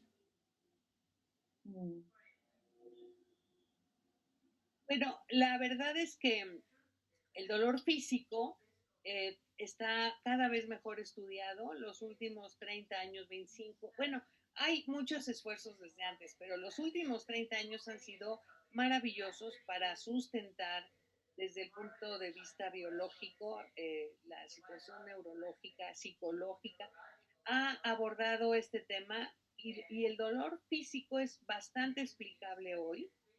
Y claro que tiene sus situaciones que pueden modificarse, pero en general tenemos muy claro, hubo un tiempo en que el dolor neuropático, por ejemplo, parecía de locura y los mandaban al psiquiatra, hoy se entiende mucho mejor. Entonces, el dolor físico sí tiene claramente una dirección y como vemos hay protocolos para cada tipo, está clasificado. El año pasado hubo una reordenación en la definición de dolor por la Asociación Internacional de Estudios del Dolor, en donde quitaron una última frase que decía, vaya, habla de que es una sensación individual, desagradable, etcétera, pero decía antes que de acuerdo a lo que expresara el paciente o la persona. Y hoy se ha quitado esa frase porque hay personas que no pueden expresarlo, hay personas que son sordomudas, que no tienen esa limitante, pero hay personas que no pueden expresarlo. Pero además ahí es donde entrarían otros seres vivos que tienen dolor y que no lo pueden expresar, que podrían ser los animales y capaz que hasta las plantas, ¿no? Pero entonces ahí podemos hacer esa diferencia. Las emociones es que somos ese universo increíble en donde había la ventana de Johari en donde uno en 4 cuadros uno se ve uno, en otro ve cómo lo ven los demás, en otro está la realidad de lo que los demás ven y hay uno oscuro, porque de repente pasan cosas que uno jamás pensó que iba a reaccionar de esa manera y sucede, ¿no? Entonces, ante la crisis de la incertidumbre, del no saber qué va a pasar, del desconocimiento, de lo que ha escuchado, de que va a pasar. Hay pacientes que toman decisiones por el miedo a la enfermedad más que por lo que están sintiendo de dolor físico. Nada más de pensarse a dónde va a llegar esto, es el miedo y es esas emociones. Y hay una diferencia sustancial y es por eso que a veces sí es muy difícil tratar el dolor, porque la única medida que yo tengo es la que el paciente me diga. Y a veces está dada más por el sufrimiento que por la alteración física que está. Entonces es muy importante entender ese universo, entender el área física y tratar de darle solución a cada parte de la mejor manera, ¿no? Gracias, Margarita. Frances o Amparo, ¿tendrían algo que añadir a ese común denominador entre el dolor físico y el dolor emocional? No. I think Margarita has expressed it well. Creo que Margarita lo ha expresado muy bien. Yo agregaría que las causas del sufrimiento en su gran mayoría son diferentes que las causas del dolor. No distinguimos bien estas palabras, pero el dolor físico tiene una causa física. Como dijo Margarita, sabemos ya bastante sobre las causas físicas. El dolor físico, sin embargo, puede resultar en sufrimiento emocional. Eso lo reconocemos, son ambas malas, pero existen ambas también. La medicina se dice que el dolor físico obviamente es un aliado del médico, porque le ayuda a entender que hay signos de alarma, que hay cosas que están pasando. Pero me pregunto, Margarita, si no llega un momento en que el dolor ya no es un aliado del médico, es un enemigo claro del paciente y el médico tiene que entender eso. Sí, ahí está la diferencia entre el dolor agudo y el dolor crónico. El dolor agudo te orienta y te avisa qué daño hay y hasta dónde puedes llegar y resolver y te da la pauta. Y si resuelves, se quita y ya está. Pero el problema del dolor crónico es que de repente se vuelve un enemigo, un torturador y no nos da beneficio. Ya sabemos por qué está, pero sigue y se incrementa y nos agobia y nos aplasta. Entonces es como un dragón, de repente echa fuego, de repente araña, de repente estruja. Es algo muy grave que no tiene beneficio, ¿no? Ese es el dolor que tenemos que buscar la manera de controlar mejor. El otro está muy estudiado y tiene un camino. Yo creo que eso va muy en línea de lo que nos dice uno de nuestros participantes, un cirujano de trasplantes que nos escribe, Alberto de Jesús Flores, que nos dice cuál es el punto en el que ya no se puede hacer lo médicamente posible y se debe dejar que el paciente decida parar de sufrir. Es exactamente lo que tú estás planteando, Margarita. También nos pregunta Luis Porras si hay alguna condición en la que no se experimente dolor. No un dolor parcial, sino ningún dolor. Si eso, digamos, existe en la experiencia tuya, Margarita, con sí, hay una enfermedad, de hecho es porque ese paciente, vaya, si no existiera el dolor, como preguntaba Amparo y como pregunta esta persona, bueno, es que nos atropellarían en la primera infancia o nos quemaríamos y nos cortaríamos y vaya, el dolor nos limita hasta para cruzar una calle, porque sabe uno que si lo atropellan va a doler, entonces volteas para los dos lados, ¿no?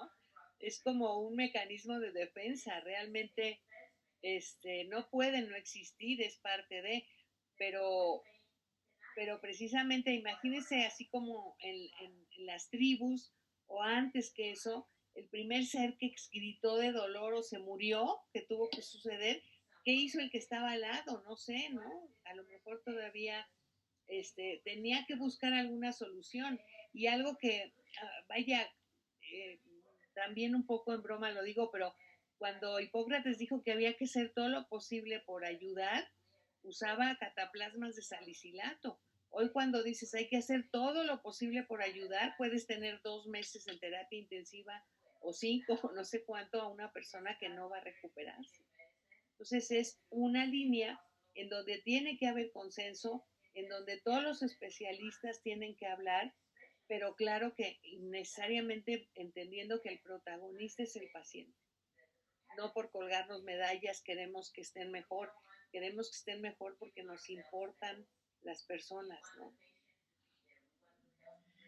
Margarita, en varias partes de su presentación nos dio alternativas, nos mostró cómo se puede ayudar a las personas, cómo prevenir, cómo empezar desde mucho más temprano a hablar de estos temas, incluso en la consulta, pero también al interior de las familias. Amparo, no sé si desde DMD quisieras responder esta pregunta de Fátima de León, que dice, ¿cómo garantizamos ayudar mejor a nuestros cercanos en el dolor y el sufrimiento? ¿Cómo acercarnos si no sabemos cuánto o cómo duele? Simplemente podemos imaginarlo, mas no igualar el sentir. Estás con el micrófono desactivado. Creo que justo en ese tema hemos estado trabajando Francis y yo últimamente, Francis, a ver qué programas justamente podemos organizar desde DMD para tratar de colaborar en ese sentido, porque sí hay mucha gente que nos hace esa pregunta. Y tal vez en un futuro cercano tengamos ya anunciado este proyecto que tenemos Francis y yo para ofrecerlo de DMD, porque es un tema, hay gentes que le sale espontáneo, ¿no? Que como que o por su profesión o porque ya tienen esta disposición, pero creo que para el mayor número de personas hacen falta ciertos lineamientos, cierto contexto que los ayude a estar conscientes, porque me parece que para empezar no nos gusta hablar de la muerte y no queremos ver la muerte. Y lo que pasa bueno, como con Tolstoy y Van Illich, la gente corría, no querían oír aullar al paciente, no al paciente, a Iván, ¿no? Entonces creo que hay veces que lo que hacemos, y esto también lo he visto en los testimonios que recibimos, que los familiares se van. Una mujer que escribió, uno de ellos decía, pues yo no sé por qué nadie le hablaba a mi abuela. Todo el mundo barría, limpiaba, se ocupaba, hacía miles de cosas. Y mi abuela estaba sola ahí. Ella no se dio cuenta porque era más joven, pero ya que estaba más grande, sí se acordaba que su madre no se acercaba a la abuela, nadie le hablaba de su enfermedad. La abuela murió pues en una soledad absoluta y creo que es eso. También atrevernos a mirar de frente la muerte. Sería tal vez para mí, ahora que platico esto, el primer paso. Saber que es parte de la vida y que tú puedes hacer con tu presencia, con tu atención, con tu propia formación, puedes hacer que la muerte de los otros, de los que están cerca de ti, de los que quieres, sea mejor. Simplemente que por el acompañamiento, la aceptación, y justo este programa que estamos planeando tener desde DMD abordará eso, pero sí es muy necesario, me parece. Sin duda, la labor de DMD en poner estos temas en la mesa, de entender que esto no es solamente algo que se debe conversar con los médicos, sino que ojalá en la mesa del comedor de todos los días hubiera diálogos entre las familias alrededor de estos temas, sin duda es una manera importante de ayudar. Frances, ahí María de Jesús Ramírez hace una afirmación que yo la quisiera convertir en pregunta para ti. Ella dice que considera que la ciencia y la religión se complementan, que no son opuestas. ¿Qué piensas tú de esa afirmación? Well, no, they don't. Sí, no se complementan. Son valiosas las dos.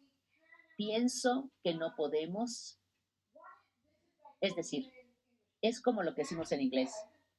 Si nosotros estamos tratando de poner un redondo en un cuadrado. No podemos meter algo redondo en un cuadrado. Es decir, no embona uno con el otro. Se trata de aspectos valiosos, ambos, de conocimiento, de valor, de ser, etc.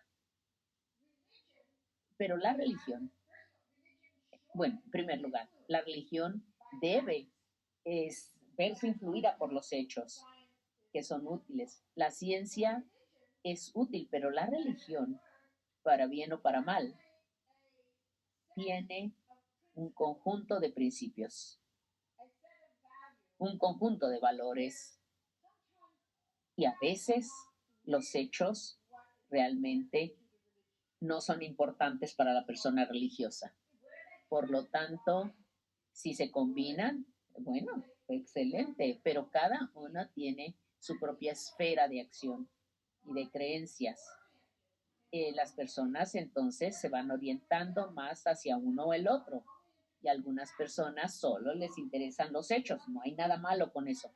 A otras personas no se sienten muy interesadas en los hechos, sino que les interesan los valores, la ética, las ideas, etcétera. Pueden complementarse una con la otra, pero no son lo mismo. Yes. Margarita, Mónica Horviller hace varias preguntas en relación con los porcentajes que tú presentaste sobre las preocupaciones de los pacientes. Pregunta si esto es resultado de una encuesta o cuál es la fuente que estás usando para estos porcentajes. Fíjate, qué pena. Es algo que leí y tengo que encontrar, pero no me dio tiempo para ahora poner la referencia. Si me escribe, tengo en mi correo, voy a buscarlo para dárselo. Sí fue una encuesta y lo que pasa es que la perdí la referencia, que me disculpe y la prometo encontrarla y con mucho gusto están mis datos para que se comunique y lo platicamos. Ok, muy bien. Bueno, yo creo que vamos, a mí me gustaría hacer una pregunta, tal vez más para Margarita, pero si alguna de las otras dos personas quieren decir algo. Amparo se refirió a la política del dolor y del sufrimiento y habló, por ejemplo, de cómo es diferente experimentar dolor y sufrimiento entre una persona con recursos económicos y otra persona que no los tiene. Y eso, pues, sin duda, es cierto, es valioso, es importante. Yo me pregunto si, dado que las mujeres en la cultura hemos sido las encargadas del cuidado, porque sobre nosotras recae el cuidado en la mayor parte de los casos, eso hace, en la experiencia que ustedes tienen, que las mujeres vivamos el sufrimiento de una manera distinta, estemos más dispuestas o menos a tolerar el sufrimiento como un bien. ¿Qué diferencias hay entre las mujeres y los hombres? La realidad es que sí se han hecho estudios y sabes que no necesariamente. La verdad es que lo que ha habido es esta educación y en muchas culturas, no sé si sea universal, pero por lo pronto en donde le dicen a los hombres que tú no llores, tú eres hombre y tú puedes esto y lo otro, hace que de repente sí sientan, pero no lo expresen. Lamentablemente, incluso situaciones agradables de sentimientos que se inhiben, es por eso, porque la dificultad para expresarse pareciera costar más trabajo, pero en general, desde el punto de vista biológico, bueno, las vías del dolor somos inalámbricos porque todos nuestros cables están perfectamente organizados dentro de nosotros para sentir y estamos iguales y se siente igual y igual un recién nacido, incluso un feto puede ya tener sensaciones que pueden ser agradables o no y conforme se va delimitando y se va entendiendo esto es una realidad, pero ya de adultos físicamente pueden unos estar más fuertes que otros, de la misma manera pueden tener una tolerancia mayor que otras, se habla del umbral y se habla, y yo creo que es también una situación de educación en estas familias donde si se cae uno de la bicicleta te decían levántate y síguele, o donde te cargan y te llevan al psicólogo para que no te traumes, ¿no? Porque haberte caído de la bicicleta. Entonces te vuelves como de cristal. Pero en general, tanto hombres como mujeres puede ser que sientan lo mismo. La diferencia está en la manera de expresarlo. Y igual en un género o en el otro. O sea, no va a parir igual una mujer en una población alejada donde no tiene opciones a quien puede tomar clases desde los 9 meses de cómo respirar y cómo manifestar, etcétera, ¿no? Seguramente va a dolerle diferente y lo va a expresar diferente. Son muchas las cosas que intervienen ahí, ¿no? Gracias. ¿Alguna palabra final, Francis, para pasar a darle la palabra a Amparo? I'll comment on what Margarita said. Me gusta mucho lo que dijo Margarita. Hay un ejercicio que hago en talleres que doy. Digo lo siguiente a los hombres en mis talleres. Les digo, ustedes han oído, han escuchado que dar vida es una de las experiencias más bellas del mundo, dar vida. Y los hombres se ríen y dicen sí. Y que hay un gozo, un disfrute, dar nueva vida y traer nueva vida al mundo, les digo a los hombres. Entonces, dado este entendimiento, continúo, ¿cuántos de ustedes, hombres, quisieran tener esta experiencia de un parto, de un embarazo y luego de un parto? ¿Quieren ustedes embarazarse y luego dar vida a un nuevo ser humano? Levanten la mano. Esto lo hago en mis talleres. Con cientos de hombres lo he hecho. Más de 1000 personas han participado en este ejercicio. Solo 2 hombres han levantado la mano cuando les hago esa pregunta sobre ese disfrute de dar vida. Otros dicen, no, esto duele mucho. No. Pero les digo, prometeremos un lugar donde pueda salir el bebé que no sea por su pene, ¿eh? Se los digo, no será por el pene. No queremos que salga del pene el bebé, ¿verdad? No, las vaginas, imagínense nosotros, ¿verdad? Por nosotros sí la sale, pero no. Los hombres dicen, no. Aún si encuentras maneras de que no sea tan doloroso, va a ser muy doloroso, no. Y en segundo lugar dicen, estoy ocupado. No, tengo 9 meses para estar embarazado. Para estar dando 9 meses para traer un feto, un bebé dentro de mí. Y duele, dicen los hombres, etcétera. Entonces hay muchísimas razones por las que los hombres no quieren embarazarse en términos del dolor, etcétera. Probablemente tendremos entonces muchísimos más bebés si el hombre quisiera, más bien si Dios hiciera que los hombres se embarazaran, tendríamos muchas menos poblaciones en el mundo, les puedo asegurar. Yes, thank you. Completamente evidente que es en el sufrimiento y no tanto, no necesariamente en el dolor físico donde se basa la decisión de anticipar la muerte para las personas. Por eso, de nuevo, la invitación que hacemos es a que este tema se converse, se hable, se ponga en todos los espacios para hacer menos difícil este trance por el que todos vamos a pasar, que es la muerte. Amparo, te doy la palabra para dar un cierre a este diálogo y para que nos cuentes cómo vamos a seguir durante el año. Gracias, Cristina. Excelente coordinación de todo este grupo. Gracias a Margarita, Francis, por los comentarios. Veo que estuvo fantástico. Margarita, un comentario por el comentario que hizo Cristina. Tienes razón, muchas veces mucho dinero aumenta el sufrimiento. Porque crees que eres eterno, entonces crees que con otro tratamiento tú ya vas a ser eterna, ¿no?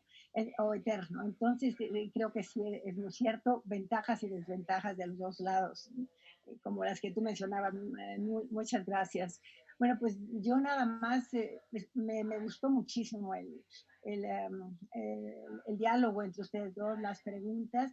Pues yo invitaría a todos quienes nos han acompañado a estar pendientes de nuestros próximos diálogos porque creo que están siendo fantásticos. Ojalá los podamos editar, Francis, y realmente publicarlos porque creo que hay muchísimo interés y por lo pronto aquí en México no hay tanta información nuestra ni tantas publicaciones sobre este tema desde nosotros, ¿no? Desde los mexicanos hay muchas traducciones. Sí hay, claro, Margarita conoce todas, pero no sobraría tener esta edición de este diálogo, o sea que ojalá podamos trabajar entre ellos, están como sobrepasando nuestras expectativas por asistencia y por todo. Y pues sí, gracias Cristina, fantástico.